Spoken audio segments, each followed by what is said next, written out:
बिस्मिल्लाहिर्रहमानिर्रहीम। अस्सलाम वालेकुम नाज़रीन, आप देख रहे प्रोग्राम सिटी एट 10। मैं हूँ आपकी मेज़बान अना यूसुफ। जुमे का मुबारक दिन है, आप सब लोगों को जुमा मुबारक। रिक्वेस्ट है आप लोगों से नमाज जुमा का जब भी एहतमाम करें हमें अपनी दुआओं में ख़ास तौर पर याद रखें। नाज़रीन, प्रोग्राम का बाकायदा आगाज़ आपको पता है जी हमारा सेगमेंट होता है, लेकिन इसके साथ साथ आज के मेहमान भी प्रोग्राम का हिस्सा बनेंगे और कुछ सेगमेंट्स भी होंगे। लेकिन पहला सेगमेंट हमारा आज का कौन सा है? एक दिन एक नेकी, जिससे हम प्रोग्राम का आगाज़ करेंगे।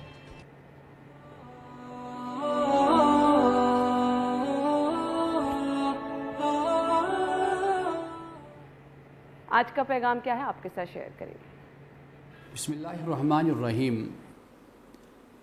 पुख्ता मजाज इंसान वो होता है कि जो अच्छाइयों को नहीं छोड़ता। यानी पुख्ता मजाज इंसान से हरगिज़ ये मुराद नहीं है कि वो बुराइयों को नहीं छोड़ता, बल्कि पुख्ता मजाज और पुख्तगी रखने वाला इंसान वो होता है कि जो अच्छाइयों को नहीं छोड़ता। और ये बात याद रखिए कि जो शख्स नेकी के रास्ते पर चलता है, अच्छाई के रास्ते पर चलता है, वही कामयाब इंसान होता है। और पुख्ता मजाज इंसान वो होता है कि जो रद्द अमल में नहीं रहता, बल्कि रद्द अमल से, टकराव से, तसादुम से बुलंद होकर चलता है और एक दिन वो अपनी मंजिल को पा लेता है। रसूलुल्लाह सल्लल्लाहु अलैहि वसल्लम की हयात मुबारका को हम देखते हैं, वहाँ पे हमें यही बात नज़र आती है कि आपने जो मिशन पहले दिन शुरू किया था, उसी मिशन को लेकर आप आखिरी दिन तक चलते रहे। पहले आपको मानने वाला एक शख्स था और फिर इसमें इजाफ़ा होता चला गया। और फिर वो वक्त भी आया कि जब आखिरी हज के मौका पर, हज्जतुल वदा पे, हज़ारों नहीं बल्कि लाख से भी ज़्यादा लोगों ने शिरकत की और वो आपके पैरोकार और आपसे मोहब्बत करने वाले और वो मोमिन और मुसलमान थे। तो ये नतीजा होता है इंसान की पुख्ता मजाजी का। अगर आप ये चाहते हैं कि आपकी ज़िंदगी भी सहूलत के साथ गुज़रे और आपकी ज़िंदगी भी कामयाबी से हमकिनार हो, तो फिर आपको ये चाहिए कि आप पुख्ता मजाजी के साथ चलें। यानी वो इल्म का रास्ता है, वो तहकीक का रास्ता है, वो अच्छाई, अखलाक, किरदार का रास्ता है, वो जुस्तजू का रास्ता है और वो आगे बढ़ने की लगन है, शौक़ है। तो अपने इस शौक़ को, अपनी इस लगन को कभी भी मरने न दीजिए और पुख्तगी के साथ, पुख्ता मजाज के साथ आगे बढ़ते रहिए। आप देखिएगा कि एक दिन ज़रूर आप अपनी मंजिल को पा लेंगे। बहुत से लोग कि जिन्हें हम अपनी ज़िंदगी में ये देखते हैं आगाज़ में कि ये नाकाम हमें लगते हैं, लेकिन कुछ सालों के बाद हम ये देखते हैं कि वो इसी लगन और इसी ज़ौक़ और शौक़ के साथ अपने सफ़र को जारी रखते हैं और एक दिन उस बात को, उस मंज़िल को और अपने उस ख्वाहिश को पा लेते हैं कि जिसका इरादा, जिसका अज़्म उन्होंने पहले दिन किया होता है। कुरान मजीद पढ़िए, रसूलुल्लाह सल्लल्लाहु अलैहि वसल्लम की सीरत का मुताला कीजिए, तो आपको कुरान भी यही बताता है और आपको सीरत नबवी सल्लल्लाहु अलैहि वसल्लम भी यही तालीम देती है। सल्लल्लाहु अलैहि वसल्लम। आज का ये पैगाम आप तक हमने पहुंचाया। खबरें कौन सी हैं? सबसे पहले खबर है सरकारी अस्पतालों से, जहां पर कैंसर के मरीजों का इलाज बंद है।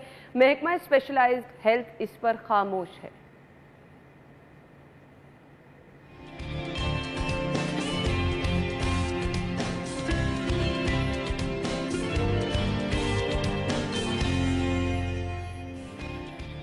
विफाक ने पंजाब हुकूमत से माजरत कर ली, पंजाब का चीफ सेक्रेटरी तब्दील नहीं होगा।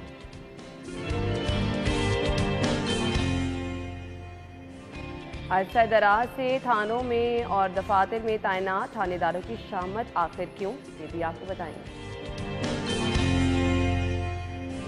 और अब ऑरेंज ट्रेन में जितना सफर उतना ही किराया।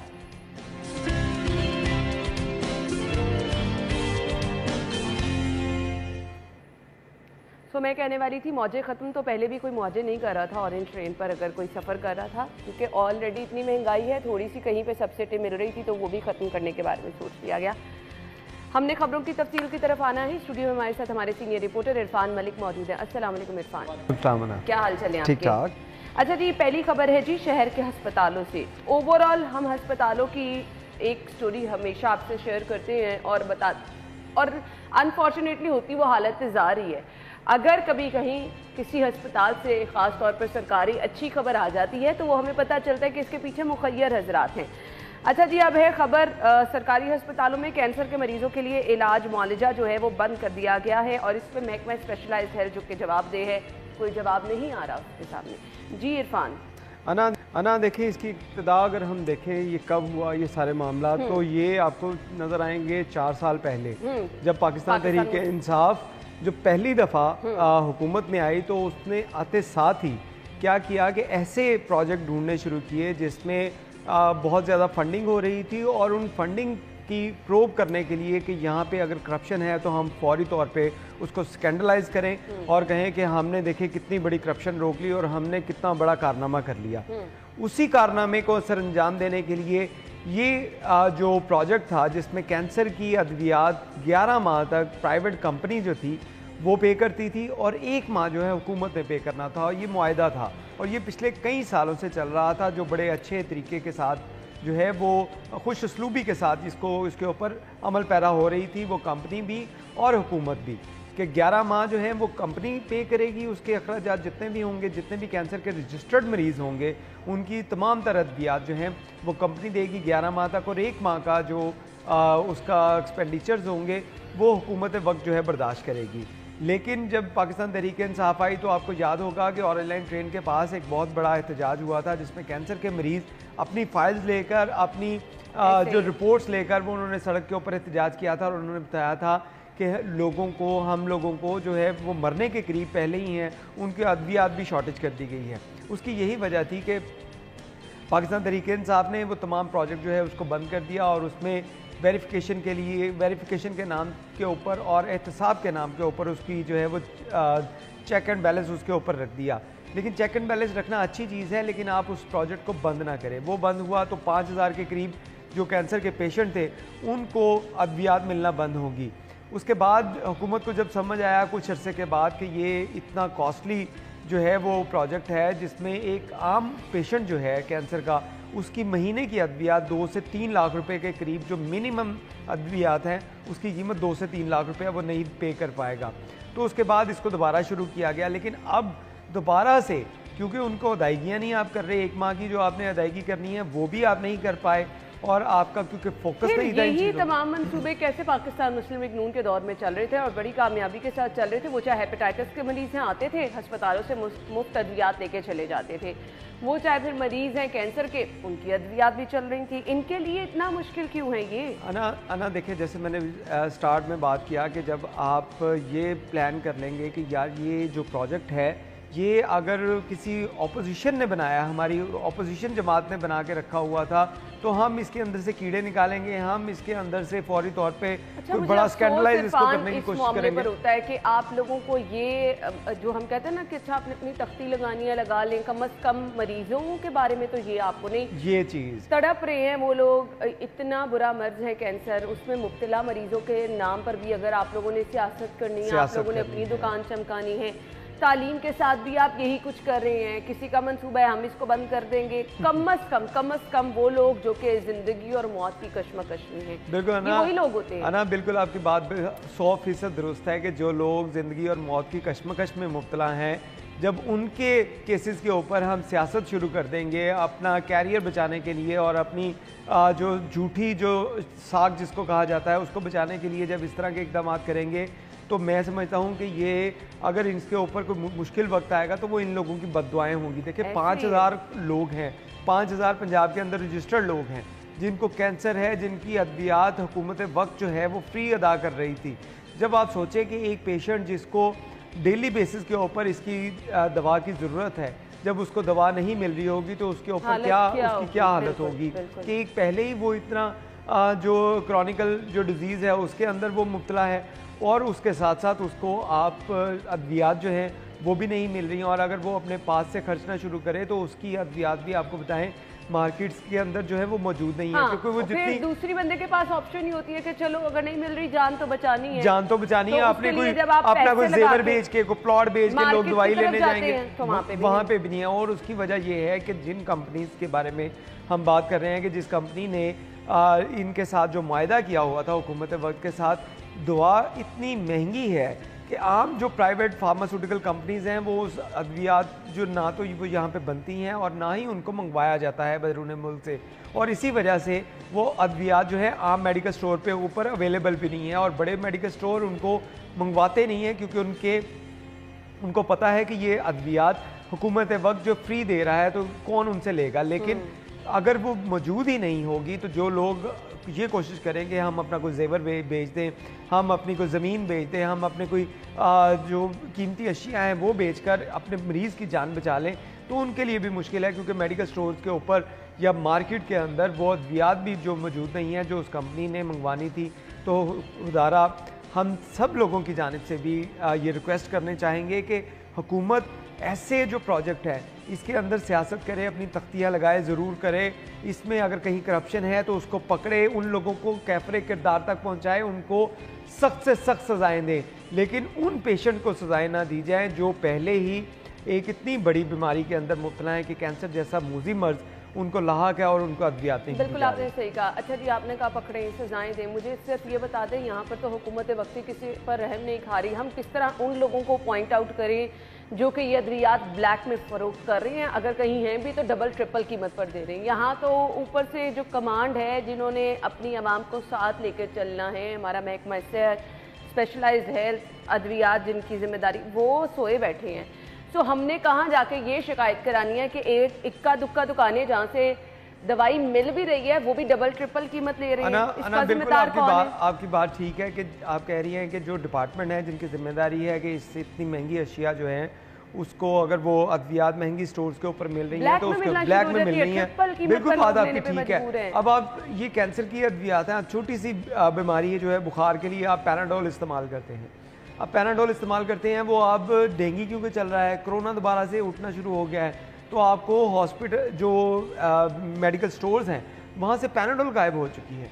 ये तो हमारी सूरत हाल है कि हम छोटी छोटी बीमारियाँ जब सर उठाना शुरू करती हैं तो उसकी अद्वियात जो हैं वो या तो हमें मिलती नहीं, अगर किसी जगह पे मिलेंगी तो वो भी आपकी बात कि वो उसको ब्लैक में बेचा जाएगा। तो कैंसर जैसी जो पहले ही अद्वियात बहुत महंगी हैं वो अगर ब्लैक में हो रही हैं तो इसकी ज़िम्मेदारी डेफिनेटली हुकूमत वक्त पे है, लेकिन हुकूमत वक्त जो है वो इस वक्त और उनके जो तरजीहात में शामिल है, उनकी तरजीहात में शामिल है कि हमारी मनपसंद के जो लोग हैं उनको हम पोस्टिंग अभी दे तो हर तरफ यही इंतजामी लेवल पर देख लें, पुलिस में देख लें, हर जगह पे सिर्फ अभी तक सिर्फ अपने मर्जी के लोग और अपनी इंतकामी कार्रवाइयाँ, जिन लोगों ने 25 जो मई को इनका लॉन्ग मार्च था उसके खिलाफ उस वक्त भी देखे जो जिन लोगों ने काम किया वो उन लोगों ने हुकूमत उस वक्त की हुकूमत के अहकामात के ऊपर अमल दरामद किया।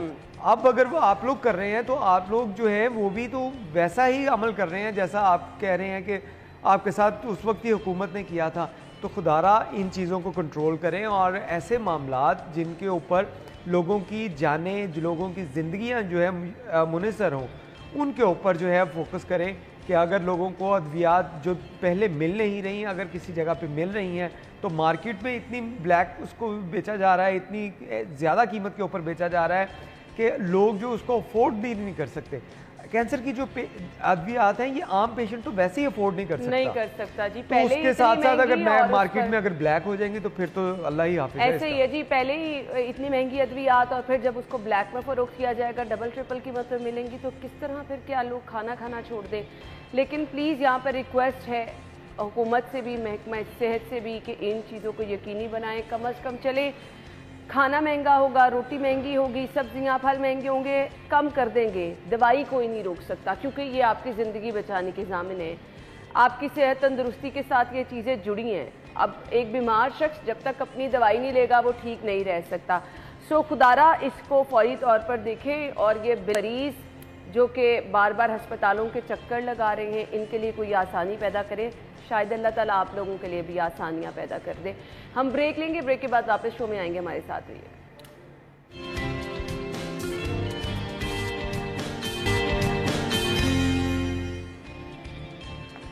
अच्छा जी, खबर हमारे पास क्या है जी? खबर ये है विफाक ने पंजाब हुकूमत से माजरत कर ली, पंजाब का चीफ सेक्रेटरी तब्दील नहीं होगा। फाइनली अगर कुछ तब्दील नहीं होगा वैसे तो हमें तबादले नजर आ रहे हैं, डीसी भी तब्दील हो गए, आपके कमिश्नर भी तब्दील हो गए, चीफ सेक्रेटरी तब्दील नहीं होंगे।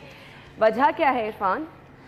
अना देखें, इसमें बड़ी सिंपल सी आपको बात बताते हैं और थोड़ा सा आपको लेके चलेंगे कुछ माह पहले, जब पंजाब असम्बली के अंदर इजलास हुआ और इजलास के अंदर हंगामा राई हुई, तो उसमें आपने मौजूदा जो वज़ीर आला पंजाब हैं चौधरी परवेज़ लाई, इनकी एक दुआ जो थी, बल्कि उसको बद्दुआ कहेंगे, वो बद्दुआ आपने बड़ी मशहूर होकर सुनी थी, जिसमें वो कहते थे बेड़ा गर्क हो जाए। और उसमें उनके अल्फाज ये भी थे कि IG और जो चीफ सेक्रेटरी हैं इनको नहीं छोड़ा जाए, इनको नहीं छोड़ा जाएगा। और आपने बारहा ये देखा होगा कि पाकिस्तान तहरीक इंसाफ और इसके साथ साथ PT जो काफ लीग है, इसकी जानिब से बारहा ये कहा जाता रहा कि चीफ सेक्रेटरी और IG पंजाब, इन्होंने पंजाब असम्बली के अंदर हंगामा राई करवाई, इन्होंने वहाँ पे बंदे लेकर आए और इनको अब नहीं छोड़ा जाएगा, इनके खिलाफ कार्रवाइयाँ होंगी।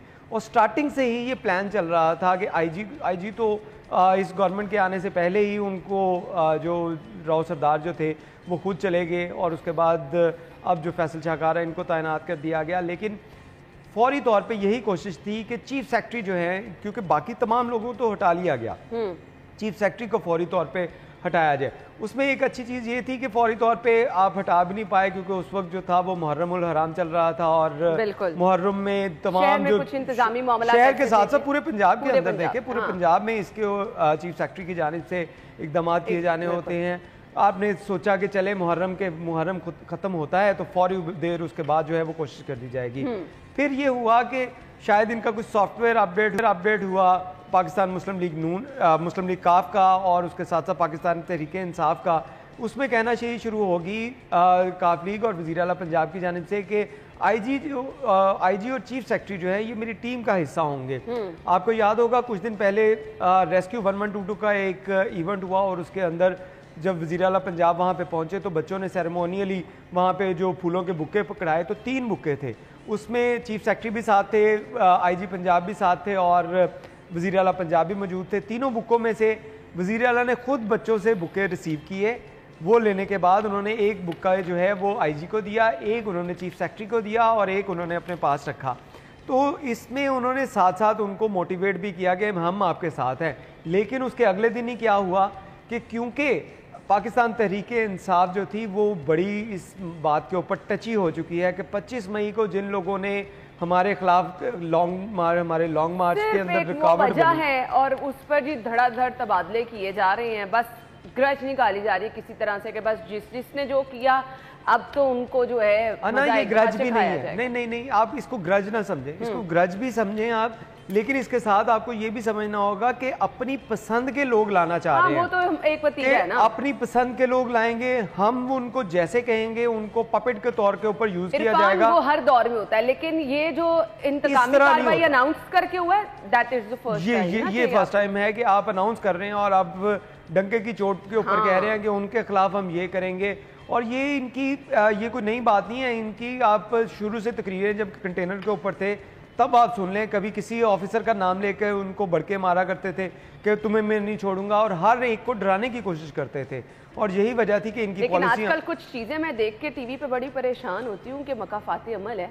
बातें बड़ी बड़ी करना बड़ा आसान है, और फिर वो कहते हैं ना वक्त बदलते देर नहीं लगता। आज आपने जिस तरह से आहत खान चीमा के साथ किया, आपने जिस तरह से नून लीग के कितने रहनुमा हैं जिनको आपने जेलों के चक्कर लगवाए, आज फिर वो वक्त आप पर आ गया। मतलब ये तो चीजें डरना चाहिए अल्लाह ताला से सीरियसली। फिर ये नहीं देखा जाता कि कोई कसूरवार है या नहीं है, यहाँ फिर सब ही चलता है ना। ये बात यही है कि आप जो है वो ये सोचें कि अगर मैं नहीं तो उसके बाद जो है वो सारे पाकिस्तान को जो है उसमें अगर हालात ख़राब होते हैं तो हो जाए, उसमें अगर फाइनेंशियल इश्यूज आते हैं तो आ जाए, उसमें क्राइसिस आते हैं तो आ जाए। क्योंकि मैं नहीं हूँ सीट के ऊपर, मैं इक़्तिदार में नहीं हूँ, तो हर तरफ इंतशार ही इंतशार रहे। जब इस तरह की पॉलिसी होगी तो इसमें देखे अल्लाह मियाँ की तरफ से भी पकड़ आती है। अल्लाह मियाँ भी रस्सी एकदम दराज अल्लाह ताला करता है, लेकिन जब खींचने पे आता है तो फिर बताता है कि हर अरूज को ज़वाल भी है, अरूज को ज़वाल है। और हमारे एक दोस्त है, उनकी जानिब से ये कहा जाता है कि अरूज को ज़वाल, आपने सुना होगा, ये बात गलत है। हर गरूर को जवाल है। और ये बात ठीक है कि जहां पे आपने गरूर किया, आपने गरूर किया कि हम ये कर देंगे और हम ऐसे करेंगे, मैं ऐसे कर दूंगा, मैं सबको जानता हूं, मैं इसको पकड़ लूंगा, मैं उसको नहीं छोड़ूंगा, जब इस तरह की बातें आप करते हैं तो फिर अल्लाह को भी ये चीज़ें जो हैं वो पसंद नहीं है। आप या का नाबुदू से स्टार्ट करें और उसके बाद आप इस तरह की जो लैंग्वेज यूज़ करें।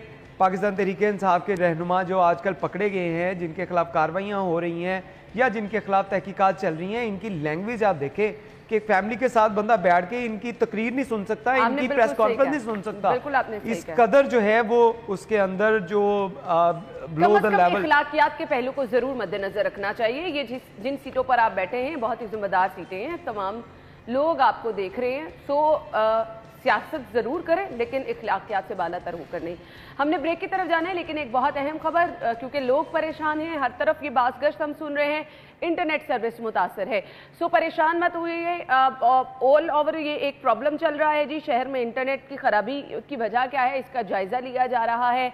ऐसा नहीं है कि मुकम्मल बंदिश है, कुछ देर बाद आप देखते हैं कि इंटरनेट काम भी करना शुरू हो जाता है, लेकिन मुसलसल 3-4 घंटे से हम देख रहे हैं कुछ खराबी है, जिसकी वजह से हम दफातर में भी काम, हमारे अपने ऑफिस में इस वक्त काम मुतासर है, और वो लोग जो कि मीडिया का इस्तेमाल करते हैं वो तो बेचारे बहुत ही परेशान नजर आ रहे हैं। लेकिन आपकी परेशानी को हम इसलिए दूर करें कि ये तकनीकी खराबी क्या है इसका पता लगाया जा रहा है और बहुत जल्द इसको दूर भी कर दिया जाएगा, ये कहा जा रहा है। ब्रेक लेंगे, ब्रेक के बाद वापस आएंगे, हमारे साथ ही रहिएगा।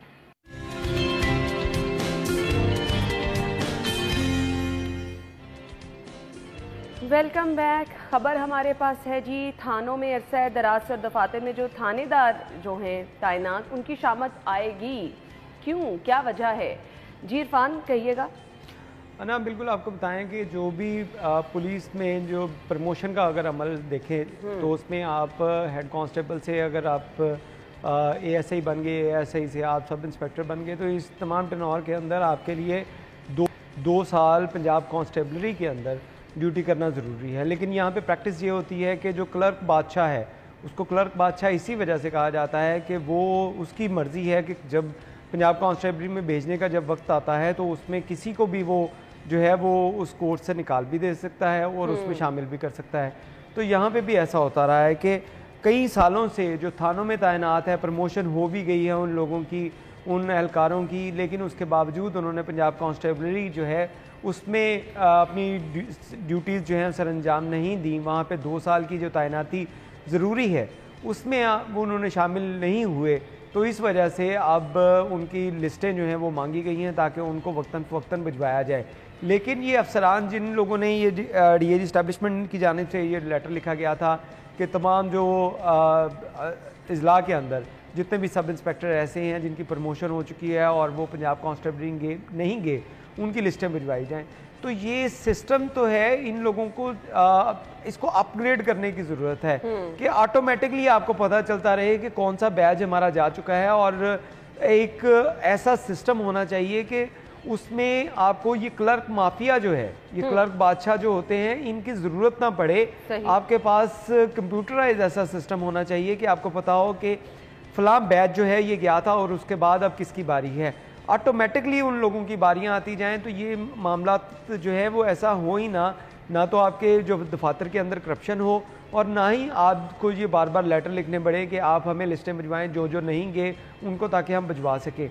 तो ये इसके लिए एक मरासला लिखा गया है कि जिसके अंदर उन्होंने पूछा है कि जितने भी पंजाब कांस्टेबलरी में नहीं जा सके अब तक, उनकी लिस्टें भिजवाई जाए ताकि उनको फेज़ बाय फेज़ जो है वो पंजाब कांस्टेबलरी में 2 साल के लिए टर्नओवर के लिए भेजा जाए और वहाँ पर जो लोग मौजूद हैं उनको वापस इजला के अंदर भिजवाकर उनसे ड्यूटियां लिए जाए। तो इसके लिए ये मरासला लिखा गया है। ठीक है, इसके लिए ये मरासला लिखा गया। अच्छा जी, इस पर मुझे ये बता दें, क्योंकि अफसरान ये जितने थानेदार हैं ये तो परेशान नहीं है कि अगर इनको इधर उधर किया जाता है?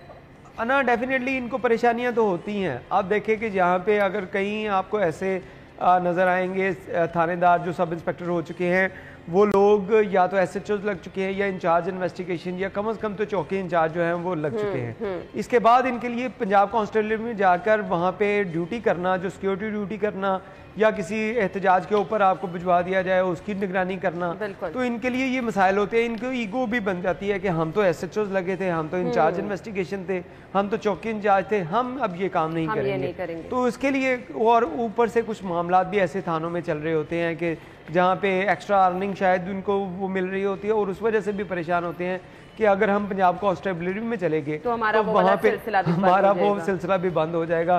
तो इसके लिए उनको भी परेशानी लाहक होती है कि हम ना जाएं। और इसी चीज़ को रुकवाने के लिए, जैसे हमने स्टार्टिंग में बात की, ये क्लर्क माफिया जो है, ये क्लर्क बादशाह जिनकी मर्जियाँ चलती हैं, ये उनकी मेहरबानियाँ होती हैं कि ये लोग वहाँ पे पंजाब कांस्टेबलिटी में ना जाने के लिए क्लर्क बादशाह को कुछ करते हैं और वो उनके नाम काट देता है। अभी भी एक रिट हो चुकी है उस कोर्ट के अंदर जिसके अंदर ये कहा गया है कि कहीं एक ऐसा बैच था, लाहौर पुलिस का ही एक बैच था जिसपे सब इंस्पेक्टर जो थे जिनको पंजाब कांस्टेबल में भिजवा दिया गया, लेकिन उनकी अभी टर्म नहीं थी।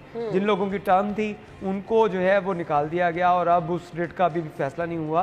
तो ये सारी चीज़ें उसी सिलसिले में हैं कि जब इस तरह की नाइंसाफ़ियाँ होंगी, करप्शन का बाजार गर्म होगा, तो इस तरह की रिटें भी होंगी और लोगों के अंदर परेशानी भी होगी कि हमारा जब वक्त था तब आप भिजवाएं, उससे पहले अगर हमें भिजवाया गया तो उसका जवाब दिया जाए, अगर नहीं भिजवाया गया तो उसका भी जवाब इन अफसरान को देना चाहिए जिनने अब लेटर लिखा। लेकिन होगा अब भी, मैं आपको बता दूं, कुछ नहीं। ये लेटर आज लिखा गया है, इसके बाद जो लिस्टें जाएंगी फिर वही क्लर्क माफिया, फिर वही सिफारशी कल्चर जो है वो चलेगा और इनमें से लोग जो है वो पंजाब कांस्टेबल नहीं जाएंगे। जो चले जाएंगे वो भी कोशिश करेंगे कि हम जल्द अज जल्द वापस आके यहाँ पे तैनातियाँ लें और यही अफसर जो अब लेटर लिख रहे हैं यही उनकी तैनातियाँ भी करेंगे। वेलकम बैक नाज़रीन, एक बार फिर से आपको खुश आमदीद कहेंगे। ऑरेंज ट्रेन पर जितना सफर उतना ही किराया, कम से कम टिकट 20 रुपये, ज्यादा से ज्यादा 40 रुपये का 40 रुपये होगा। ये फायदा रहेगा या नुकसान रहेगा, ये फैसला करने का मकसद क्या है जी इरफान? ना देखिए, जब से ये ऑरेंज लाइन ट्रेन बनी है तब से इसका किराया जो है वो उसके ऊपर जो है वो अक्सर हम डिबेट होती हुई देखते रहे हैं कि कभी कहा जा रहा था कि ये किराया बहुत कम है, इसको बढ़ाया जाए, और ये प्लान भी होता रहा कि किराया जो है वो पाकिस्तान तहरीक इंसाफ जब हुकूमत में आई तो उस वक्त ये प्लान किया जा रहा था कि ऑरेंज लाइन ट्रेन जो है ये, क्योंकि प्रोजेक्ट आपको पता है कि पाकिस्तान मुस्लिम लीग नून ने बनाया था, पहले इसको चलने से, इसको स्टार्ट करने के ऊपर काफ़ी इश्यूज रहे। जब ये बन गई इसको चलाना पड़ा मजबूरन आपको, तो उसके बाद ये भी फैसला किया गया कि इतना कम किराया ये तो बड़ा इशू बनेगा, ये इसके लिए सब्सिडी जो है वो बहुत पंजाब गवर्नमेंट को देनी पड़ेगी। मैं आपको एक बात बताऊं जो कि मैंने आते जाते एक्सपीरियंस किया अपने इर्द गिर्द वाले लोगों को, दूर कहाँ जाए नहीं दफ्तर के लोगों को, ब्लेसिंग है लोगों के लिए डेफिनेटली। बहुत हद तक लोग जो शादरा से यहाँ तक आते हैं उनके लिए बहुत फायदा है, बहुत ही कम टिकट पैसों में खरीद के, ऑल्दो उन्हें 1-2 रिक्शे भी तब्दील करने पड़ते हैं बीच में, लेकिन पहुँच जाते हैं ईजी सफ़र करके ना। बहुत एक देखें अब 20 रुपये में या 40 रुपये में इसका अभी तो ओवरऑल किराया जो है वो कम से कम टिकट जो है वो 40 रुपये है। वो 40 रुपये लें आप, जहाँ से ट्रैवल करें उसके आखिरी स्टेशन तक जाएं तो वो 40 रुपये आपसे लिए जाएंगे।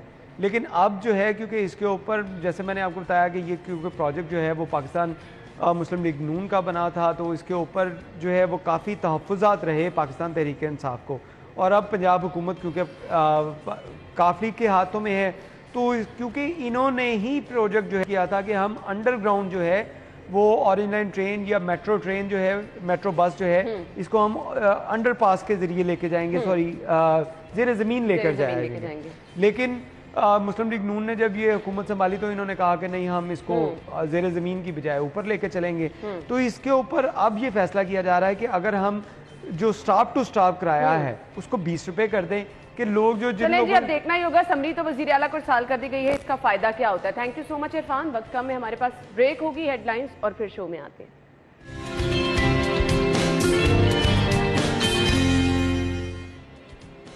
Welcome back. शो में आपको एक बार फिर से खुश आमदीद कहेंगे। नाज़रीन, औलाद अल्लाह ताला की बहुत बड़ी नेमत है और प्रोग्राम के आगाज़ में दुआ यही है कि अल्लाह ताला कभी भी किसी को इस नेमत से महरूम ना रखे।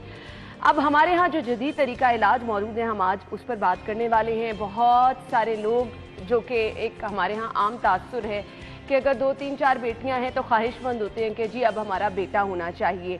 सो इसके लिए मेडिकल साइंस में इलाज मौजूद है और हम आज उस इलाज के हवाले से आपसे डिस्कस करेंगे। और एक और अहम टॉपिक, लोग कहते हैं जी सी सेक्शन डॉक्टर्स अब जानबूझ के कराते हैं, रेशो ज़्यादा हो रही है तो ये डॉक्टर्स की रीज़न है, साथ ही साथ इसके नुकसानात बहुत ज़्यादा होते हैं, आप बीमार रहना शुरू हो जाते हैं, बैक पेन जो है वो बहुत ज़्यादा आम हो जाती है।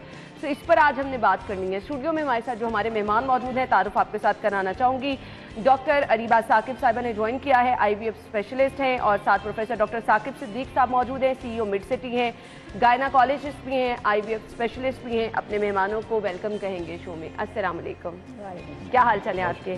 और डॉक्टर साहब के बारे में मैं आपको बताती चलूँ कि डॉक्टर साहब को भी रिसेंटली जी गवर्नर अवार्ड से नवाजा गया है। माशाल्लाह इनकी खिदमात का एतराफ़ करते हुए इनकी वाइफ डॉक्टर जहांरा साहिबा को भी इस अवार्ड से नवाजा गया। डॉक्टर साहब बहुत बहुत मुबारकबाद सबसे पहले तो आपको अवार्ड। कैसा लगता है? मतलब माशाल्लाह माशाल्लाह आपकी जिम्मेदारियां और आपकी परफॉर्मेंस किसी से ढकी छुपी नहीं है, तो इस तरह से जब एडमायर किया जाता है तो कैसा लगता है? जी बहुत अच्छा लगता है। इसमें देखिए, इंसान को खिदमत कर, जो भी काम आपको दिया गया है वो काम सही तरीके से करना चाहिए।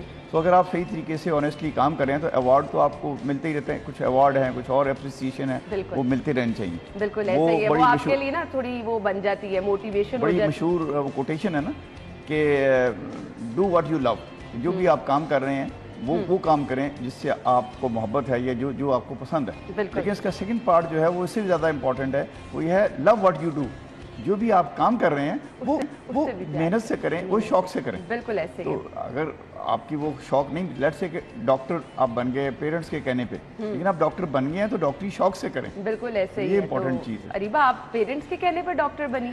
नहीं, वो अना होता है ना कि घर में बच्चे जो माहौल देख रहे होते हैं, तो बचपन से दोनों वालिदैन को वही डॉक्टरी के पेशे में देखा, लोगों की खिदमत करते हुए देखा, लोगों की अप्रिसिएशन देखी। तो माशाल्लाह जब कहीं जाना तो हमें फील होता था कि हम माशाल्लाह किसी सेलिब्रिटी के साथ हैं। कहीं ना कहीं इनको अपने पेशेंट्स मिल जाते थे और उन्होंने आके इनको मिलना और बड़े प्यार से और बड़ा अच्छा लगता था। तो हमने सोचा कि ये अच्छी फील्ड है, बिल्कुल लोगों को अंदर खुशियां बांटने से अच्छा क्या हो सकता है। बिल्कुल ऐसे ही है जी, ऐसे ही बस है। फिर हम लोग जो है 2 बहन भाई डॉक्टर बने, इनको देखा देखी एक डेंटिस्ट बनी, तो वो बस इसी फील्ड से काफी सारे मुंसलिक हैं सारे। जबरदस्त जबरदस्त। अच्छा जी, अब हम टॉपिक की तरफ आने वाले हैं और जेंडर सिलेक्शन, इस पर हमने बात करनी। डॉक्टर साहब आपसे आगाज कर लेते हैं, जेंडर सिलेक्शन पॉसिबल है तो इसका तरीकेकार भी बता दीजिएगा। बिल्कुल आना, ये देखो वो जैसे आपने कहा, सबसे पहले तो मैं कहती हूँ कि साइंटिस्ट और क्लिनिशियंस जिन्होंने इस फील्ड को यहाँ तक पहुँचाया, उनको हमें जो है ना वो करना चाहिए, सल्यूट करना चाहिए कि अल्लाह ने हमें नॉलेज दी और हम यहाँ तक पहुँचे। होता है इसमें ये आना कि सबसे पहले IVF के थ्रू हम एम्ब्रियोज बना लेते हैं, काफ़ी टेक्निकल है। एम्ब्रियोज बनाने के बाद हम उनकी बायोप्सी करके चेक कर लेते हैं जेनेटिकली कि आया कि इस एम्ब्रियो के जीन्स जो हैं वो मेल वाले हैं या फीमेल वाले हैं। हमारी लैंग्वेज में कहते हैं कि XX हो तो फीमेल एम्ब्रियो है, XY हो तो मेल एम्ब्रियो है। सो अकॉर्डिंगली जो भी पेशेंट के विषय अकॉर्डिंगली हम वो एम्ब्रियो सेपरेट आउट कर लेते हैं। XX को अलग कर लिया, XY को अलग कर लिया। अगर जैसे कि आप कह रही हैं कि लेट्स से कपल आते हैं, उनकी 4-5 बेटियां, ऐसे भी आए जिनकी 7-8 बेटियां हैं। अच्छा। और उनको जब पता चला तो उन्होंने कहा कि हम इस पे जाना चाहते हैं। सो उनके लिए फिर हम XY अलग करते हैं और XY देख के फिर उनके यूट्रस में ट्रांसफ़र करते हैं। दुआ करते हैं कि अल्लाह करे प्रेगनेंसी हो जाए और इन्हें जीता जागता एक बेटा भी मिल जाए बेटियों के साथ इंशाल्लाह। ये है इलाज जिसको PGD का इलाज कहा जाता है फॉर जेंडर सिलेक्शन। ज़बरदस्त जी, इसका इलाज क्या है ये हमने आपके साथ डिस्कस कर लिया। डॉक्टर साहब, कामयाब इलाज है, फिर इसके रिजल्ट्स भी उस तरह से मिलते हैं? जी देखिए, जो जेंडर चॉइस के लिए बेशुमार तरीके और सिंपल तरीके भी हैं कि इन दिनों में आप हस्बैंड से मिलें, इन दिनों में ना मिलें, कुछ और तरीके भी हैं सिंपल।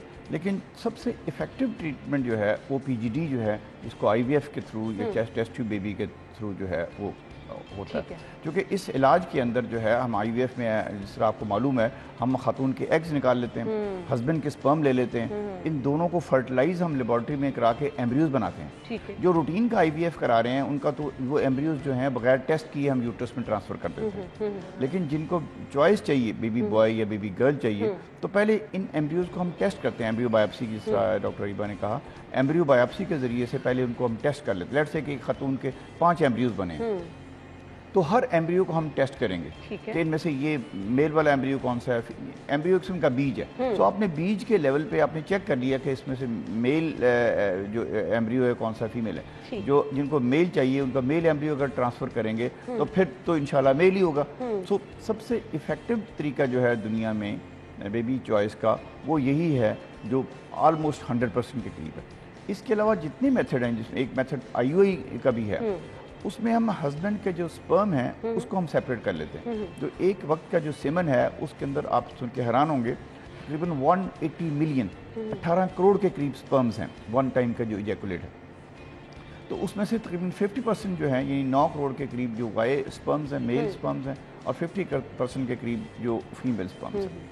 अब ऐसी कोई इक्विपमेंट अभी तक ईजाद नहीं हुआ कि आप कहें कि 100% जो है वो 50% या 9 करोड़ इस साइड पे चले जाएं और 9 करोड़ जो हैं वो सेपरेट हो जाएं। 100% पॉसिबल नहीं, लेकिन कुछ ऐसे तरीके हैं जिनमें किसी हद तक सेपरेशन पॉसिबल है। क्योंकि जो मेल स्पर्म्स हैं, Y carrying sperm, they are lighter and move faster. इसलिए अगर ट्यूब के अंदर हम सेंट्रीफ्यूज करें या कुछ ऐसे तरीके करें तो जो मेल स्पर्म्स है वो ऊपर की लेयर्स में चले जाएंगे। एक ट्यूब के अंदर अगर सीमन रखा हुआ है तो ऊपर की लेयर्स में चले जाएंगे। तो ऊपर की लेयर से 0.5 ml जो है वो semen along with the culture medium लेके हम यूट्रस में इंजेक्ट करें तो हमें इतना मालूम है कि उसमें मेल स्पर्म की पॉपुलेशन ज़्यादा होगी। लेकिन वो जो स्पर्म्स हम इंजेक्ट कर रहे हैं वो भी लाखों के मिकदार में है। तो वो लाखों को एक को हमने चेक तो नहीं किया बिल्कुल। लेकिन हमने एज्यूम किया कि उनमें मेल की स्पर्म, इसलिए ये जो तरीका है IUI इसमें ये डेफिनेट नहीं है। मैंने जिस तरह कहा कि वो जो है टेस्ट ट्यूब बेबी वाला या PGD वाला वो ज़्यादा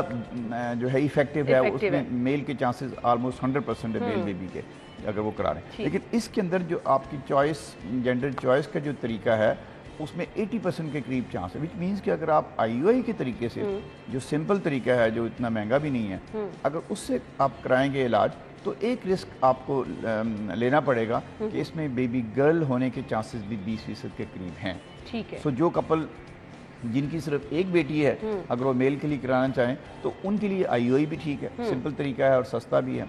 लेकिन जिनकी पहले 4-5 बेटियां हैं जो 20% या 10% चांस नहीं लेना अफोर्ड भी नहीं करते, जो चांस लेना ही नहीं चाहते, उनके लिए फिर वही टेस्ट ट्यूब बेबी या PGD का। डॉक्टर साहब कोई मेडिसिन भी है इसके लिए? मेडिसिन अनफॉर्चुनेटली इस तरह की मेडिसिन नहीं है। ठीक है। डेज ऑफ द जो रिलेशनशिप है वो है कि ओवुलेशन के डेज के बहुत करीब आप इंटरकोर्स करें तो वो ये है। फिर एक वो है कि इंटरकोर्स से पहले मीठा सोडा जो है ना उसका सोल्यूशन बना के वो विजाना में इंजेक्ट करें, उसमें चांसेस भी बढ़ सकते हैं। लेकिन ऐसी मेडिसिन कोई नहीं है कि जो मेल के।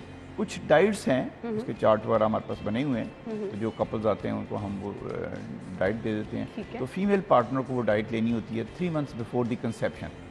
तो लेकिन वो भी इतना इफेक्टिव नहीं है। तो वो भी उन लोगों के लिए है कि जिनकी पहले एक बेटी है और वो दोबारा भी अगर हो जाए तो कोई इतना वो माइंड नहीं करते, जो चांस ले सकते हैं।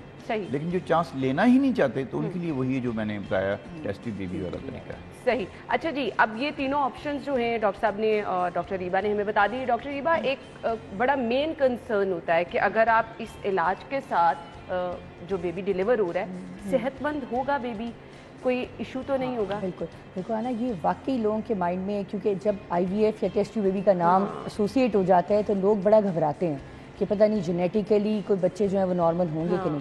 तो अगर हम फैक्ट्स को देखें तो बड़ी रिसर्च हुई पूरी दुनिया में। जब ये इलाज आया तो ये सवाल सबके ज़हनों में था कि आया कि ये जो बच्चे हैं ये नॉर्मल होंगे, हर तरह से जिस्मानी ज़हनी तौर पे नॉर्मल होंगे कि नहीं। तो जितनी भी रिसर्च हुई इन बच्चों के ऊपर जो पैदा हो रहे थे तो उन्होंने देखा कि अगर हम एक नॉर्मल पॉपुलेशन उठाएं और एक कपल है जो नेचुरली कंसीव कर रहे हैं तो उस बच्चे के अंदर 2% चांस होता है कि उसके अंदर जेनेटिक डिजीजेस हो सकती हैं, सब कुछ नॉर्मल नेचुरल होने के बावजूद भी। तो जब IVF के थ्रू जो बच्चे पैदा हुए, जब उनका एनालिसिस किया गया तो उनके अंदर भी रेशो यही रही। तो देखा यह गया कि इस इलाज की वजह से कोई जेनेटिक डिजीजेस या कोई एबनॉर्मेलिटीज़ में कोई बढ़ाव देखा नहीं गया। दूसरी बात ये कि जब वर्ल्ड की जो पहली IVF बेबी है वो बड़ी अब तो फेमस हो गई है, बड़ी हो गई है, उसका नाम है लुई ब्राउन। तो जब वो पैदा हुई तो सारा कुछ चेक हो गया माशाल्लाह, जिस्मानी तौर पे, ज़हनी तौर पे, उसके जो माइलस्टोन से जो बच्चों के अचीव होने चाहिए सब टाइम पे थे, स्पॉट ऑन थे। अब रह क्या गया था? Fertility check. वो वेट करना पड़ा जब तक उसकी शादी ना हुई, जब तक वो बड़ी ना हुई, जवान ना हुई। सो माशाल्लाह जब वो बड़ी हुई तो उसने नेचुरली बच्चा कंसीव भी कर लिया। तो इसका मतलब है कि इस इलाज से फर्टिलिटी भी डिस्टर्ब नहीं होती है बच्चों की। वो माशाल्लाह लुई ब्राउन के आज 2 बच्चे हैं जो बिल्कुल नेचुरली उसने कंसीव किए हैं, और लुई ब्राउन इस दुनिया की पहली IVF बेबी थी जिसके अब अपने 2 नेचुरल बच्चे हैं माशाल्लाह। यानी आपको ये भी भाम नहीं होना चाहिए, ये भी परेशानी नहीं होनी चाहिए। डॉक्टर साहब बहुत थोड़ा सा मैं जी जरूर आप ऐड करें। ये जो इबहाम टेस्ट ट्यूब बेबी के हवाले से पैदा इसलिए हुआ कि इसका जो नाम है टेस्ट ट्यूब बेबी, ये अनफॉर्चुनेटली सही नाम नहीं दिया गया। हमारे मेडिसिन की किसी किताब में टेस्ट ट्यूब बेबी नहीं लिखा हुआ। ठीक। वहाँ पे IVF, ICSI या PGD इस तरह की टर्मिनोलॉजी हम यूज़ करते हैं, टेस्ट ट्यूब बेबी का लफ्ज़ यूज़ नहीं करते। टेस्ट ट्यूब बेबी का लफ्ज़ तो एक नावल से लिया गया, एक फिक्शन नावल लिखा गया 20th सेंचुरी में, बहुत अर्ली। तो उस नावल में उसने कहा, उस नावल निगार ने, एल्डस हक्सली उसका नाम है, the brave new world novel का नाम। उस नावल में उसने कहा कि एक वक्त ऐसा आएगा कि मेडिकल साइंस इतनी एडवांस हो जाएगी कि ये जो खातून 9 महीने बच्चे को पेट में उठा के फिरती रहती है उसकी और तकलीफ़ उठाती है, तो उसकी ज़रूरत नहीं रहेगी। तो डॉक्टर जो है खातून के एग्स निकाल लेंगे, हस्बैंड के स्पर्म ले लेंगे, उनको लेबॉर्ट्री में फर्टिलाइज़ कराएंगे, और 9 मंथ्स जो है बेबी इंक्यूबेटर, लेबॉर्ट्री के अंदर इंक्यूबेटर में होगा, और 9 मंथ के बाद जो बेबी जो है वो पेरेंट्स के हैंड ओवर कर दिया जाएगा। उस नावल में फ़र्स्ट टाइम ये लफ्ज़ उसने यूज़ किया, टेस्ट ट्यूब बेबी। असल में जब ये फर्स्ट IVF बेबी पैदा हुई, जिसकी बात इन्होंने की लुई ब्राउन जो है 1978 में, तो ये बेबी, इसको उन्होंने वेस्टर्न प्रेस ने कहा कि ओह टेस्ट ट्यूब बेबी, क्योंकि वो एक नाम जो है उस नावल के हवाले से उस सोसाइटी में, इंग्लैंड ब्रिटिश सोसाइटी में मशहूर था, तो वो उन्होंने कहा वो टेस्ट ट्यूब बेबी आ गया, टेस्ट ट्यूब बेबी आ गया। हालांकि ये टेस्ट ट्यूब बेबी वो नहीं है जो नावल में डिस्क्राइब किया गया था। नावल में तो उसने कहा पूरा 9 महीने जो है वो एम्ब्रियो इंक्यूबेटर में रहेगा।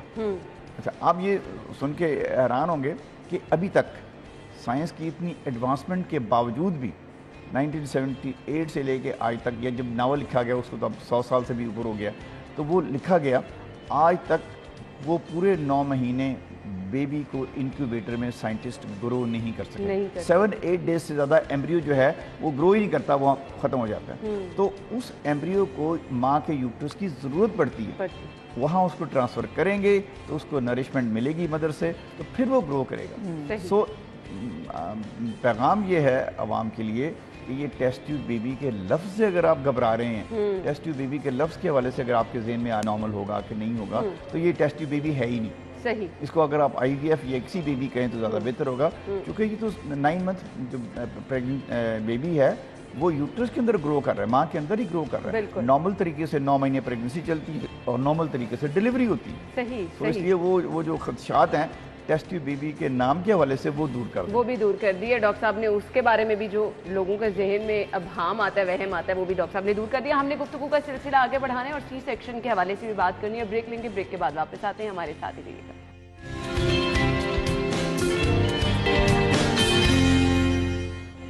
वेलकम बैक नाज़रीन, गुफ्तगू का सिलसिला आगे बढ़ाएंगे। अच्छा जी, C सेक्शन वाले टॉपिक की तरफ हमने जाना है, लेकिन ये IVF को हमने, और ये जो हमने जेंडर सिलेक्शन बात की, इसको वाइंड अप मुझे करना है। IVF तरीकाकार क्या सिर्फ आप एक ही दफ़ा डॉक्टर साहबा करा सकते हैं कि मल्टीपल ऑप्शन आपके पास हैं? नहीं अना, इसके अंदर ये है कि अल्लाह करे कि पहली दफ़ा में पेशेंट कंसीव कर जाए, क्योंकि देखो जितनी भी टेक्नोलॉजी आगे चली गई है, एज मुस्लिम्स भी हमारा बिलीफ है कि जो होता है अल्लाह के हुक्म से होता है।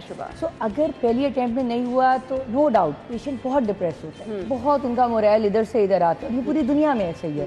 ये देखा जाता है कि एक IVF अटैम्प्ट अगर सक्सेसफुल नहीं हो, पेशेंट बड़ा डाउन फील करता है। लेकिन हम उनको थोड़ा सा टाइम देते हैं, 2-3 महीने अपने आप को पुल अप करो, हेल्थ वाइज थोड़ा सा बेटर हो जाओ, ओवरीज को, बॉडी को थोड़ा रेस्ट मिल जाए, दोबारा अटेम्प्ट करें।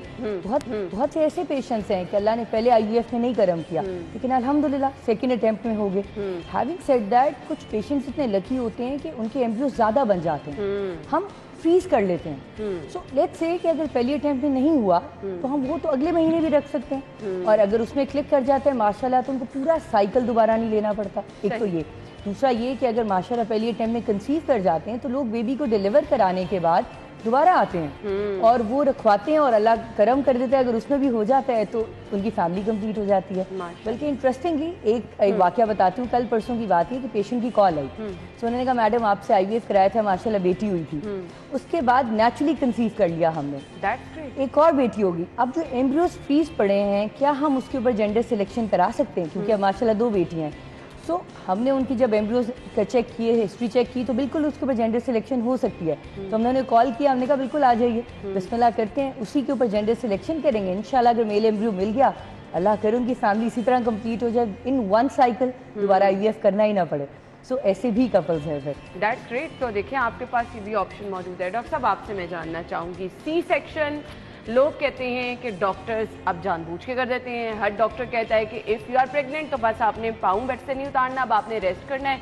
यही एक वजह है सी सेक्शन के बढ़ते हुए रुझानात के। और सी सेक्शन वैसे भी रिलेट कर दिया जाता है कि आपके लिए बाद में जाके आगे बहुत ज़्यादा प्रॉब्लम कॉज करता है।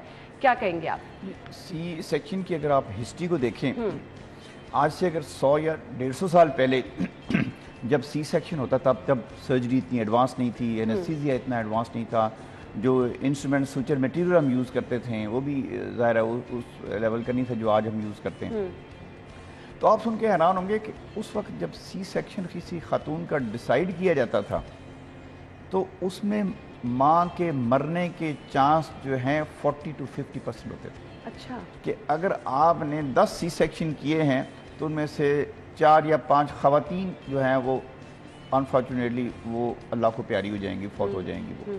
सो इतना डेंजरस प्रोसीजर था, इतना डेंजरस ऑपरेशन था, और वो चूँकि डिलीवरी का और कोई चांस नहीं था, बेबी बड़ा है, जो पैसेज छोटा है, इस वजह से वो डॉक्टर के दिल में भी और मरीज़ के दिल में भी सी सेक्शन के ख़िलाफ़ बहुत खौफ बैठ गया कि जैसे भी हो सके सी सेक्शन को अवॉइड किया जाए, नॉर्मल डिलीवरी कर दें, बच्चा बचता है नहीं बचता कोई बात नहीं है, सी सेक्शन को अवॉइड करें, बेबी को किसी तरीके से निकाल लें, जैसा भी है।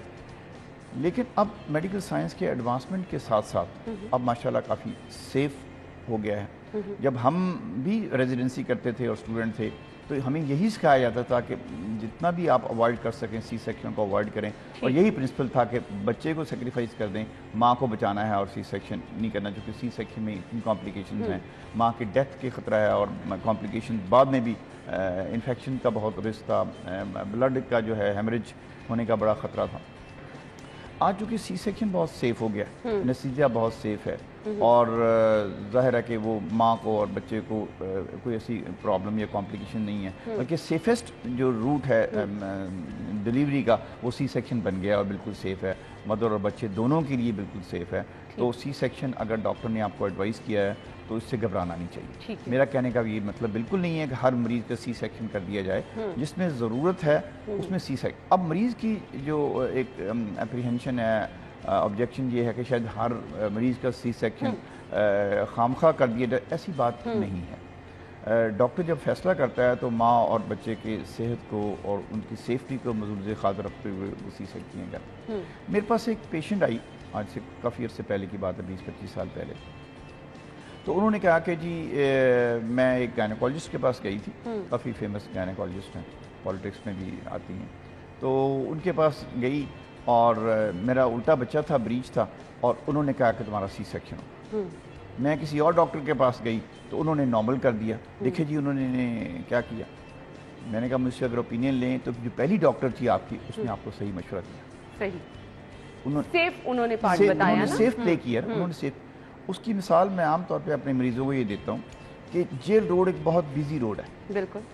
अगर आप भाग के जेल रोड आपने क्रॉस कर ली है और मतलब बगैर एक्सीडेंट के आप गुजर गए हैं, तो इसका मतलब ये नहीं है कि इसकी आपने बड़ी बहादुरी का काम किया, बड़ी बहादुरी का काम किया और बार बार करना चाहिए, ये कोई बहादुरी नहीं है। सो ये एक्सीडेंट और सीरियस एक्सीडेंट्स भी हो सकते हैं। इसी तरीके से अगर आप समझते हैं कि जी नॉर्मल डिलीवरी माँ या बच्चे के लिए सेफ नहीं है तो डॉक्टर उसको सी सेक्शन एडवाइस करता है। अगर डॉक्टर सी सेक्शन, हाँ मरीज़ का ये राइट है डिस्कस करें किस वजह से कर रहे हैं। अगर बच्चा उल्टा है और डॉक्टर ने कह दिया सी सेक्शन तो क्यों कर रहे हैं, नॉर्मल डिलीवरी अगर करेंगे तो क्या प्रॉब्लम्स हैं, और अगर आप कन्विंस हो जाते हैं तो आप वो ज़रूर करवा लीजिए।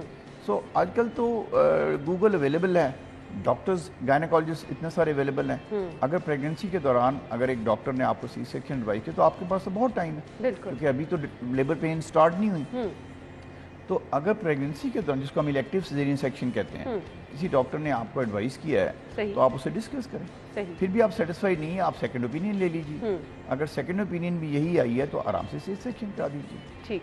प्रॉब्लम आता है कि मरीज़ का अक्सर शिकायत जो है वो है इमरजेंसी सीजरियन सेक्शन की, जो लेबर के दौरान सी सेक्शन किया जाता है। हाँ, बिल्कुल। कि अगर पेन स्टार्ट हो गई हैं और डॉक्टर शुरू से वो कहते आ रहे हैं कि हाँ ये नॉर्मल थ्रू आउट प्रेगनेंसी हमने यही कहा कि नॉर्मल है, और पेशेंट को हमने बुला लिया, जब उसको लेबर पेन स्टार्ट हो गई, उसको लेबर रूम में एडमिट कर लिया और उसकी लेबर पेन स्टार्ट हो गई हैं, और उस दौरान जो है अगर सी सेक्शन वाइज तो पेशेंट मेंटली प्रिपेयर नहीं होता। बिल्कुल। एक तो डॉक्टर की ये ड्यूटी है कि ये पेशेंट को एडवाइस कर दें कि 5 to 10% रिस्क जो है नॉर्मल होने के बावजूद भी लेबर के दौरान भी कोई प्रॉब्लम आ जाए, हाँ, कोई कॉम्प्लिकेशन, पेशेंट का माइंड बना रहे, कोई ऐसी कॉम्प्लिकेशन अराइज हो जाए तो सी सेक्शन हो सकता है। तो मैं तो कहता हूँ बड़े सिंपल सी चीज़ें, लेबर के दौरान 3 चीज़ें उसका ख्याल रखिए। अगर जो है बेबी का हेड नीचे आ रहा है या बेबी का जो भी प्रेजेंटिंग पार्ट है वो ग्रेजुअली नीचे आ रहा है, क्योंकि 8-10 घंटे का ये प्रोसेस है लेबर का। इस दौरान डॉक्टर बार-बार चेक करते हैं इंटरनली, अगर हेड नीचे आ रहा है बेबी का तो इसका मतलब ये प्रोग्रेस हो रही है। प्लस जो यूट्रस का ओपनिंग है जिसको सर्विक्स कहते हैं, अगर सर्विक्स भी ओपन हो रही है तो इसका मतलब ये है कि प्रोग्रेस ठीक जा रही है। अलॉन्ग विद दैट बेबी की हार्ट बीट बार बार डॉक्टर या जो मिडवाइफ है वो बार बार बेबी की हार्ट बीट सुन रही है। अगर तीनों चीज़ें ठीक जा रही हैं तो कोई डॉक्टर भी सी सेक्शन नहीं करता। और अगर किसी डॉक्टर ने कोई सी सेक्शन लेबर के दौरान इमरजेंसी में एडवाइस किया है तो आप उनसे पूछें जी क्या रीज़न है, तो वो अगर इन 3 में से है तो फ़ौरन करवा लीजिए। ठीक है, अगर 3 में से अलावा है तो फिर उस वक्त भी, आजकल तो अगर बड़े शहर में आप हैं तो बेशुमार गायनेकोलॉजिस्ट अवेलेबल, उस वक्त भी आप सेकंड ओपिनियन ले सकते हैं। लेकिन मेरे ख्याल में जो डॉक्टर उस वक्त देख रहा है उनसे आप डिस्कस करें, और इनमें से ही कोई चीज़ होगी, अगर डॉक्टर ने कहा है तो वो माँ और बच्चे की सेफ्टी के लिए एडवाइस किया गया है तो उसे सी सेक्शन करवा लेना चाहिए। सही। अब जो सी सेक्शन के साथ चीज़ें एसोसिएट की जाती हैं डॉक्टर साहब, आपसे मैं जानना चाहूँगी, कहा जाता है अगर आपका सी सेक्शन हुआ है तो बैक में पेन हो रही है तो यही रीज़न है, अगर आप बीमार रहना शुरू हो गए हैं तो यही रीज़न है। क्या ये वाकई मिथ्स हैं, हमने खुद से बातें बना ली हैं? अरे देखो, ये इनको मैं कहूँगी ये वाकई मिथ्स हैं। मेरे माशाल्लाह तीनों नॉर्मल हुए हैं, लेकिन जो मेरी बैक का हशर हो चुका है वो मुझे ही पता है, क्योंकि हम लोगों की अब डाइट वो नहीं रही जो हमारी पेरेंट्स की होती थी, हम लोग का लाइफस्टाइल वो नहीं रहा जो पहले होता था। हम लोग ना उस तरह एक्टिव हैं, हम लोग गाड़ी से उतरते हैं, एलिवेटर लेते हैं, हम अपनी जगह पे पहुंच जाते हैं। पुराने ज़माने में सब कुछ खुद करना पड़ता था, उन लोगों की बॉडी ज़्यादा फिट रहती थी। डाइट के हवाले से अगर मैं बात करूँ, सब कुछ नेचुरल था। लोगों ने घरों में मवेशी रखे हुए थे, ताज़ा दूध आता था। अब हम पता नहीं कौन सा दूध पी रहे हैं। अब हम लोग की बॉडी की न्यूट्रिशन वो नहीं रही। आइदर नॉर्मल डिलीवरीज या सी सेक्शन, आपकी बॉडी जो है वो जवाब दे जाती है 2 से 3 बच्चों के बाद जनरली, अनलेस कि आप बहुत हट्टे कट्टे और बहुत अच्छी आपकी न्यूट्रिएंट्स हैं। सो ये तो मिथ होगी, पहली बात यहीं पे साबित होगी, क्योंकि ये मेरे साथ हुआ है। दूसरा आ जाओ कि देखो, एक सर्जरी है, एक नॉर्मल डिलीवरी है, थोड़ा सा फर्क तो है, लेकिन दोनों के फायदे और नुकसान हैं। सी सेक्शन में ये होता है कि थोड़ी सी जो स्कार की हीलिंग है ज़ाहिर है थोड़ा सा ज़्यादा टाइम ले जाती है, लेकिन अगर आप एहतियात करो, जो आपके डॉक्टर्स आपको गाइड करते हैं कि जनरली समझा ये जाता है कि अगर सी सेक्शन हुआ है तो आपने ज़्यादा लंबा रेस्ट करना है। ये मिथ है। हम पेशेंट को कहते हैं कि आप फौरी तौर पे जितना जल्दी हो सके आपने चलना फिरना शुरू करना है, क्योंकि उससे आपकी हीलिंग इंप्रूव होती है। सो पेशेंट जितनी जल्दी ये करेगा उतनी जल्दी हील होना शुरू होगा। अदर देन दैट अपने आप को बीमार नहीं समझें, बिल्कुल सब कुछ करें, सिर्फ जो चीज़ें डॉक्टर ने मना की हैं। लेट्स से अगर हम लिफ्टिंग मना करते हैं, हम कहते हैं थोड़े से दिन सीढ़ियाँ ऊपर नीचे दौड़ें मत लगाएं, एक आध दफ़ा चढ़ लें, ये सारी आपकी वूंड हीलिंग को बेहतर कर देते हैं। और लेट्स से नॉर्मल के हवाले से बात करती हूँ, देखो नॉर्मल डिलीवरीज के अपने बाद में जाके मसले मसाइल, बहुत ज़्यादा नॉर्मल डिलीवरीज की वजह से ख़वातीन के मसल्स लैक्स हो जाते हैं। उसकी वजह से आगे जाके बड़ी ख़वातीन, दादियाँ नानियाँ जब बन जाती हैं, बड़े मसले मसाइल देखने पड़ते हैं कि उनके मसल्स इतने वीक हो गए हैं कि उनकी ब्लैडर, उनका रेक्टम, उनका यूट्रस सब नीचे आ रहा है। ये सी सेक्शंस में देखा नहीं जाता, क्योंकि उस तरह वाली पुशिंग मूवमेंट्स नहीं देखी जाती। सो दोनों चीज़ों के फ़ायदे नुकसान तो हैं, लेकिन अगर दोनों पेशेंट्स में है वो डॉक्टर की हिदायत पे अमल करें। सर वाली बात, अब हमसे ज़्यादा तो लोग गूगल पे बिलीव करते हैं, तो वही पढ़ लें और उन्हीं की हिदायत मान लें, तो आप माशाल्लाह ठीक ठाक रहते हो। बिल्कुल, thank you so much doctor रीब, आपके वक्त का बहुत बहुत शुक्रिया। डॉक्टर साकिब, आपके वक्त का भी बहुत शुक्रिया। आई होप कि जो टॉपिक हमने डिस्कस करना चाहा, बहुत ज़बरदस्त इन्फॉर्मेशन हमारे दोनों डॉक्टर साहिबान ने हमारे साथ शेयर की है। तो आई होप आपको आज का शो पसंद आया होगा। आपने हमें फीडबैक ज़रूर देनी है। बहुत बहुत शुक्रिया वंस अगेन आप लोगों के वक्त के लिए। नाज़रीन, हमने लेनी है एक ब्रेक के बाद हम शो में वापस आएंगे। आपने कहीं नहीं जाना, हमारे साथ ही रहना। एक बार फिर से खुश आमदीद कहेंगे। आज पाकिस्तान समेत पूरी दुनिया में फोटोग्राफी का आलमी दिन मनाया जाए। तस्वीर कहते हैं कि बड़ा इम्पैक्ट रखती है। एक तस्वीर 1000 अल्फाज भी बयान कर सकती है। अब वो तस्वीर देखने वाली आंख होनी चाहिए। तस्वीर उतारने वाला जो है वो बड़ा मैटर करता है कि आपका फोटोग्राफर जो है वो, अब तो इतने जदीद रुझानात आ गए हैं कि बस आप चीज़ों को बयान करना चाहें तो आपके पास एक समंदर होता है कि आपने एक तस्वीर उतारी और उसकी गहराई में जाना, बस वो तो उसकी कोई मिसाल ही नहीं है। लेकिन बदलते वक्त के इस रुझानात के साथ साथ हम देख रहे हैं कहीं ना कहीं, अगर हम स्पेसिफिकली पाकिस्तान की बात करें तो हमारा ये शोबा जो है इसकी स्पेसिफिक एजुकेशन देने में बहुत पीछे है। हम सोशल मीडिया को फॉलो करते करते करते करते वहाँ से चीज़ें पिक करते हैं, लेकिन जब वही लोग फील्ड में जाके काम करते हैं तो उस तरह से डिलीवर नहीं कर पाते। हमारे साथ आज एक बहुत बड़ा नाम मौजूद है, आगा रिजवान अली साहब हैं। उनसे हमने कुछ चीज़ें जाननी भी हैं, कुछ वो बुनियादी उसूल कहते हैं ना जिन्हें सुनहरी उसूल, वो भी जानने हैं और पूछना है कि ये तक तस्वीरें हैं ये किस तरह से अपना आप खुद बता देती हैं। अस्सलाम वालेकुम। वालेकुम सलाम। क्या हाल चाल है आप? अल्लाह का करम। थैंक यू सो मच, बहुत बहुत शुक्रिया आपके वक्त के लिए। तस्वीर जो लेना है ना वो मेरे ख्याल से एक बहुत बड़ा आर्ट है। एक फोटोग्राफर की आंख जो है वो हर किसी की नहीं हो सकती। किस तरह से डिफरेंस आप बयान करना चाहेंगे? देखिए, तस्वीर दो किस्म की होती है। एक तस्वीर फोटो कापी होती है, मैंने कैमरा पकड़ा और एक आपकी तस्वीर बना दी। एक तस्वीर होती है जिसमें हम साइकोलॉजी, नफ्सियात का इस्तेमाल करते हुए, आर्ट का इस्तेमाल करते हुए, साइंस का इस्तेमाल करते हुए हम एक कहानी बयान करते हैं। उसे कहते हैं विजुअल नरेटिव या बयानिया। अनफॉर्चुनेटली पाकिस्तान में 75 साल से मीडिया स्टडीज़ में फ़ोटो जर्नलिज्म, हम अगर एजुकेशन की बात करें तो फ़ोटो जर्नलिज्म का कोर्स एक क्रेडिट आवर्स पे, और वो आज से कोई 15-20 साल पहले वो भी शायद शामिल ना था। जो था भी तो वो इलेक्टिव में था, और उसको पढ़ाने के लिए टीचर्स को या प्रोफेसर्स को क्रेडिट आवर्स पूरे करने के लिए दिया जाता था। अहमियत नहीं। लेकिन अगर यहाँ से आज कैमरामैन को हटा दें, मैं और आप ऑन एयर नहीं हो सकते। बिल्कुल ऐसे ही। लाइटिंग ऑन एयर नहीं हो सकती, चीज़ें स्टेब्लिश नहीं होती। इससे भी भर के एक और चीज़ है, आपने लैंग्वेज कैसे सीखी? सही। मैं आपसे सवाल करूं, बिल्कुल। कैसे सीखी? ऑब्वियसली हमने तस्वीरों को जोड़ा, देखा और वहां से ही कुछ बुनियाद। हाँ, बुनियाद। हर लैंग्वेज की बुनियाद अलिफ अनार, ए एप्पल, बी बेबी, सी केट। बिल्कुल ऐसे ही है। मैथ आपने कैसे सीखी? हाँ। 1 बॉल प्लस 1 बॉल। हाँ। ये सारी जिंदगी की लैंग्वेज है। मैं इस कोटेशन को भी रिबटल करता होता हूँ कि पिक्चर स्पीक 1000 वर्ड्स। अगर आप पश्तो जानती हैं तो किताब बेकार हो सकती है इंग्लिश की। पंजाबी जानती हैं, उर्दू नहीं जानती तो किताब, लेकिन तस्वीर आपसे बात करेगी। ऐसे ही है, बिल्कुल ऐसे ही है। वो खुद बता देती है अपना आप और उसमें क्या बताना चाह रहे हैं। अच्छा, तस्वीरें उतारना, मैं सबसे पहले आपका इंटरेस्ट जानना चाहूँगी। मुझे लगता है जो तस्वीर कुदरती नज़ारों की आ जाती है, मतलब कमाल ही वो, और वो उसकी तस्वीर बनाना भी आसान आर्ट से कम नहीं है। नहीं, आसान है। आसान है, क्योंकि लेकिन वो नेचर, आप नेचर के अंदर होते हैं। और अगर आपको मिजाज, नेचर का मिजाज देखिए, अगर आप लैंडस्केप या नेचर की फोटोग्राफी, नेचुरल आर्किटेक्ट की बात करते हैं, हम लैंडस्केप की बात करते हैं, अगर आपको ज्योग्राफी नहीं आती, अच्छा, आपको पता ही नहीं है कि सन की रोटेशन क्या है, आपको पता नहीं है वेदर का मिजाज क्या है, आपको पता नहीं है कि आप पहाड़ों में फॉग में जा रहे हैं, रेन में जा रहे हैं, स्टॉर्म में जा रहे हैं, तो आपने तस्वीर क्या बनानी है? फिर आप जा रहे हैं फोटोकॉपी करने। और नेचर ने अगर आपको मौका दे दिया तो तस्वीर अच्छी आ गई, अगर मौका नहीं मिला तो रोते धोते वापस आए। और पहाड़ों पे बनाई गई तस्वीर में आपने कंप्यूटर पे बैठ के पहाड़ों पे तस्वीर जो बनाई, उसमें आप बादल ऐड कर रहे हैं, मिजाज ऐड कर रहे हैं, दैट इज आर्ट क्राफ्ट। लेकिन अगर आपको एक पूरी नफ्सियात, एक पूरी साइंस और उसकी गिमिक्स का पता हो, तो फिर आपको पता होगा कि तस्वीर उतारने का टाइम भी कौन सा है। तस्वीर बनाने के लिए क्या कोई पूरा माहौल, और हमारे यहाँ अब ये जो ट्रेंड चल गया कि अभी बड़ी बड़ी चीज़ें मौजूद हैं,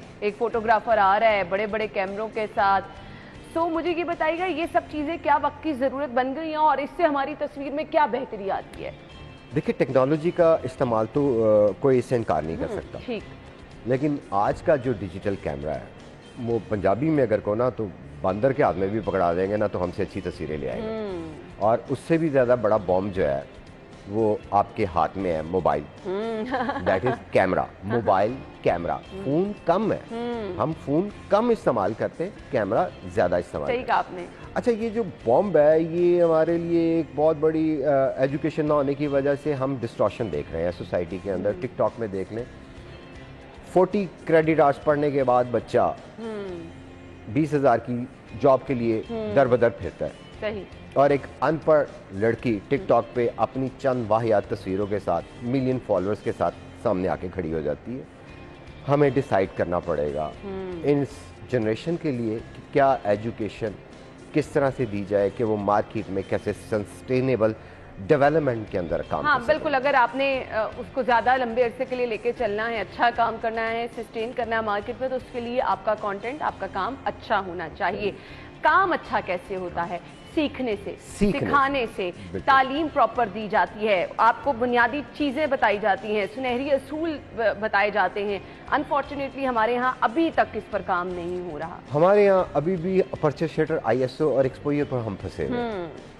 अगर मैं किसी से एक्सपोजर की बात करता हूँ ना, तो एक्सपोजर ही बुनियाद है इंसान की।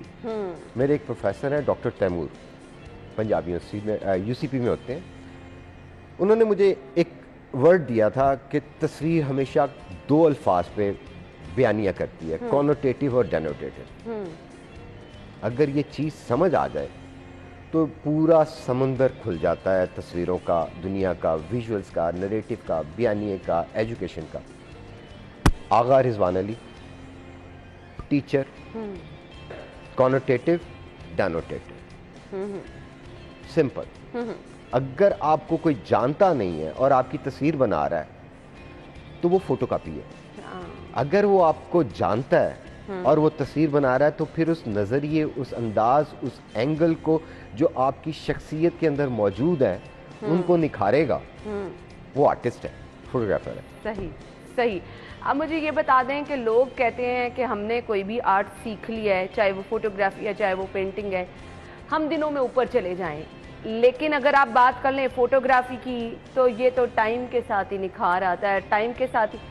आपको खुद अपना एक्सपीरियंस कुछ बताइएगा, कब लगा कि बस आपका काम अब माशाल्लाह हो गया? नहीं, मैं कभी भी अपने आप को फोटोग्राफर नहीं कंसिडर करता, टू बी वेरी ऑनेस्ट। ये तो आपकी आजिज़ी। नहीं, आजिज़ी की बात नहीं है, बात ये है कि एजुकेशन नहीं थी एक स्पेसिफिक गो के MPhil कर लिया, सिर्फ इसलिए किया कि मुझे इस डोमेन में पढ़ाना है, ठीक है। लेकिन वो तकलीफ, वो जिस तरह से मैंने पढ़ाना शुरू किया, वो एक कॉमन मैन के लिए नहीं है। सही। अब देखें, तस्वीर का अगर एक्सपोजर की हम बात करते हैं ना कि एक्सपोजर क्या होता है, तो एक्सपोजर अपनी ज़ात में एक तहरीक है। बिल्कुल। 2 किस्म के विजुअल्स आपके सामने आ जाते हैं, लो की, हाई की।